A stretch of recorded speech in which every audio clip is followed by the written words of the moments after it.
ভারত আমাদের প্রতিবেশী দেশ, আমরা সকল প্রতিবেশীকে সম্মান করি এবং আমরাও চাই যে আমাদেরকে আমাদের প্রতিবেশীরা সম্মান করুক। আপনারা একজন অপরাধীকে এইভাবে পাহারা দিতে পারেন না, আশ্রয় দিতে পারেন না। আমাদের সরকার চেয়েছে আমাদের হাতে আমাদের অপরাধী ফেরত দেন, এই দেশের আইন অনুযায়ী তার বিচার হবে।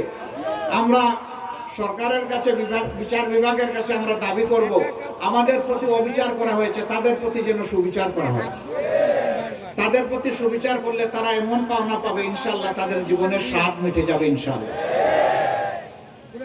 তারা গুণের দায়ে অভিযুক্ত, খুনের দায়ে অভিযুক্ত, লুটের দায়ে অভিযুক্ত, তারা মানুষকে বেইজ্জত করার দায়ে অভিযুক্ত, চুরি চামারের দায়ে অভিযুক্ত, সকল অধিকার হরণের দায়ে অভিযুক্ত।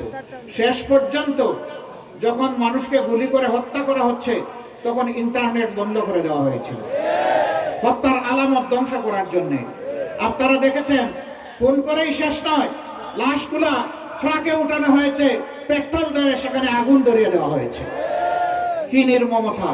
এগুলার কি বিচার হওয়া লাগবে না?